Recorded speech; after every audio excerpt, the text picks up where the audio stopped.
Stop waiting for motivation. It is a terrible gatekeeper on a bad day. If every action must wait for the right feeling, low mood can gain veto power over your morning, and eventually, your life. You do not need motivation's permission to begin. You know the scene. The alarm rings, curtains stay closed, one message goes unanswered, and a tiny task looks like a locked door. So you wait to feel different before moving. That waiting does not prove you are lazy, weak, or choosing this. Depression can affect pleasure, energy, concentration, sleep, and ordinary functioning.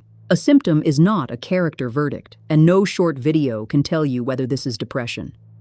Low mood has many causes. Proper assessment considers duration, severity, functioning, health, stress, substances, and safety. But there is a pattern worth confronting: the motivation first bargain. It says, I will shower when I feel ready. I will answer when I care. I will begin when the weight lifts. The bargain sounds reasonable. It can keep moving the start line. Today becomes tomorrow. Temporary relief can become deeper withdrawal, and life offers fewer chances for connection, pleasure, mastery, or useful information. Waiting feels passive, but it is still a decision rule. For some people, avoidance brings immediate relief. That relief is real.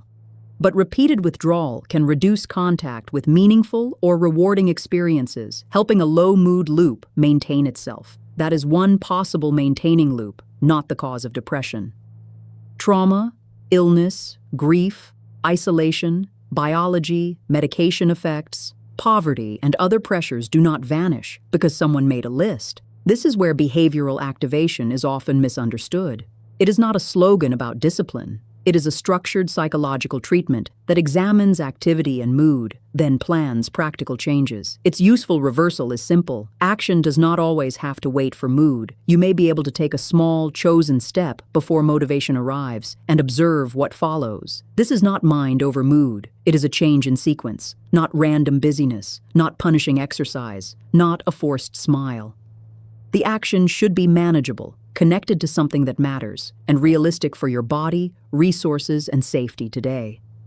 If clean the apartment is impossible, reduce it. Put one cup in the sink. If go outside is impossible, sit by the open door for 60 seconds. Make the steps smaller. If talk to someone is too much, send 3 honest words. Bad day, here. If 5 minutes of movement is possible, try 5. Not because 5 minutes cures anything, but because 5 is real. Behavioral activation has been tested across a substantial research base. A 2026 meta-analysis included 105 randomized trials and 30,933 participants. For adult outpatients, outcomes favored it over controls, effects varied widely, and it did not significantly outperform other therapies. That limitation matters.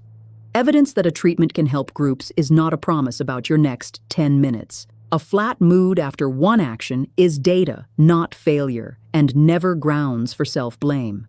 The point is not to manufacture joy. It is to learn what contact changes. So change the measurement. Do not ask, did I become motivated? Ask, what did I do? What happened next? And what made it easier or harder? Use observation, not moral judgment. Plan the step while the decision is clear. What, where, when, and how small. Put shoes by the door. Draft the message. Put a glass beside the sink. Reduce friction. Skip heroics. Choose one lane. Care for the body. Contact another person. Handle one responsibility, or touch something you value. The goal is not productivity. It is renewed contact with life. Rest can be a chosen step too.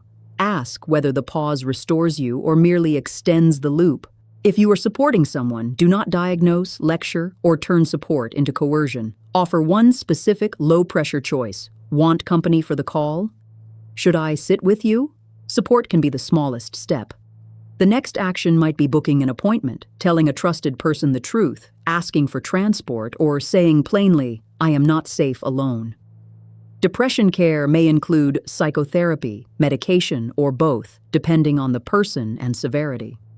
Behavioral activation belongs inside that landscape. This video is no reason to stop medication, avoid assessment, or face severe symptoms alone. If symptoms persist, worsen, or interfere with daily life, contact a healthcare or mental health professional. If basic care is collapsing or safety worries you, seek help sooner, not after proving anything. If you have thoughts of suicide, urges to hurt yourself, or immediate danger, get help now. Contact local emergency services or a crisis line. In the United States and territories, call or text 988. Call 911 for life-threatening danger. Action is not a cure. Motivation is not a moral test. One small step is a foothold, something real beneath you while proper support does its work. Stop waiting for permission. Take the smallest step you can.